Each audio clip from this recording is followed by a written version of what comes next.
যদি তুমিও একজন নতুন ইউটিউবার হও আর তোমার ভিডিওতেও যদি 50, 100 বা 200 ভিউজ আসে, তাহলে এই ভিডিওটা তোমার জন্য অনেক গুরুত্বপূর্ণ হতে চলেছে। কারণ হতে পারে এই 5টি ভুলের মধ্যে তুমিও একটা, দুইটা বা সবগুলো ভুল তোমার চ্যানেলে করছো, আর এর জন্য তোমার চ্যানেল গ্রো হচ্ছে না। আর এগুলো কোনো যেমন তেমন ভুল না, যেমন চ্যানেলের কোনো সেটিংস চেঞ্জ করে নাও, ট্যাগস লাগাও, এক্সেট্রা। এগুলো তো সবাই বলে, বরং এমন 5টি বিগ মিস্টেক যেগুলো ম্যাক্সিমাম নতুন ইউটিউবাররা করে থাকে। ভালো কথা হচ্ছে এর মধ্যে যতগুলো ভুল তুমি দ্রুত শুধরে নেবে, তোমার চ্যানেল ঠিক ততটাই দ্রুত গ্রো করবে। এর মধ্যে 4 নাম্বার মিস্টেককে অ্যাভয়েড করা সবচাইতে বেশি জরুরি। আর 5 নাম্বার মিস্টেকটা এতটাই কমন যে 90% নতুন ইউটিউবাররা এটা করেই থাকে।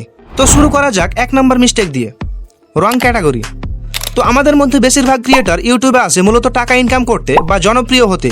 খুব কমই এমন ইউটিউবার পাওয়া যাবে যারা মূলত তাদের প্যাশনকে ফলো করে ইউটিউব স্টার্ট করে। ফর এক্সাম্পল, কেউ হয়তো তৌহিদ আফ্রিদির জনপ্রিয়তা দেখে একটা ক্যামেরা হাতে নিয়ে তার মতো ব্লগিং শুরু করে দেয়, যেখানে না আছে তার ব্লগিংয়ের দক্ষতা, না আছে কোনো নলেজ। তো ক্যাটাগরি সিলেক্ট করার সময় সবচাইতে বড় ভুল হচ্ছে এটাই, choosing an unsuitable category for you.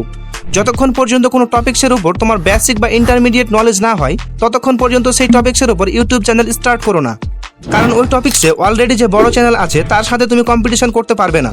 R competition করে যদি টিকেও যাও, 1-2টা ভিডিও ভাইরাল যদি হয়েও যায়, তবুও পরবর্তী ভিডিও টপিক্স খুঁজতে অনেক পরিশ্রম করতে হবে। আর যদি কোথাও থেকে ভিডিও আইডিয়া মিলেও যায়, তবুও সেই চ্যানেলে লং টাইম কাজ করতে তোমার ভালো লাগবে না। So select a category that suits you.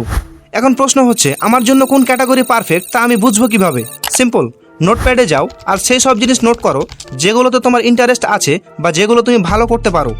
For example, science পছন্দ হলে ফ্যাক্ট চ্যানেল বানাতে পারো। যদি তুমি মুভি দেখতে বেশি পছন্দ করো, তাহলে মুভি রিভিউ বা মুভি এক্সপ্লেন রিলেটেড কোনো চ্যানেল চালাতে পারো। Number 2, bad audio.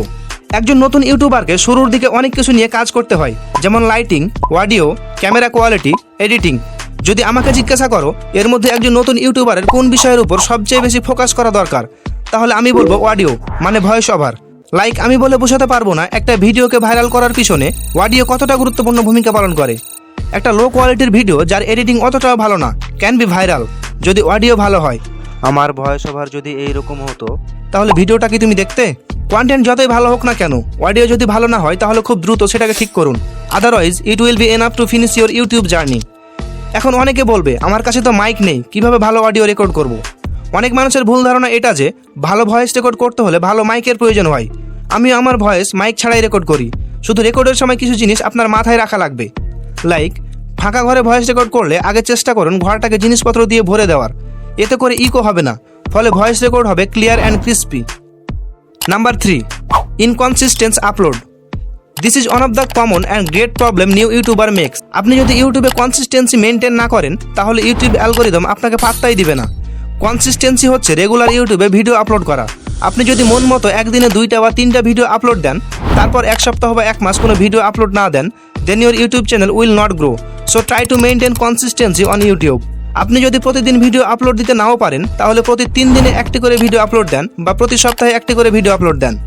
আর পরের মিস্টেকটা আমিও করেছিলাম, ফলে আমিও 3-4 বছর ইউটিউবে গ্রো করতে পারিনি। And that is learning without applying. একজন নতুন ইউটিউবারের যখন ভিউজ না আসে, তখন সে কি করে?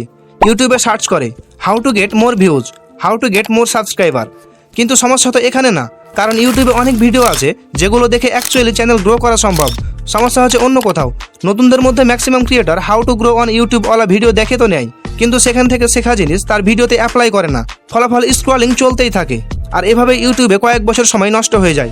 এরপর যখন ওই টাইপের ভিডিওতে ক্লিক করতে যাবেন, তার আগে এটা ইনশিওর করবেন যে সেখান থেকে শেখা নলেজ আপনার ভিডিওতে অ্যাপ্লাই করবেন, then you will grow must. Number 5, quitting too soon. তো নতুন ক্রিয়েটরদের মধ্যে কমন একটা প্রবলেম হচ্ছে কেউ ধৈর্য নিয়ে ইউটিউবে কাজ করতে চায় না।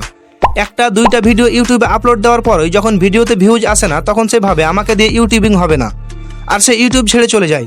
আর এটাই হচ্ছে সবচাইতে বড় mistake. Bro, YouTube platform is not a joke. এটাকে এভাবে বুঝুন, প্রতিদিন ইউটিউবে প্রায় 50,000 চ্যানেল ক্রিয়েট করা হয়। এর মধ্যে আমাদের বাংলাদেশেই হয় প্রায় 1,000-এর মতো।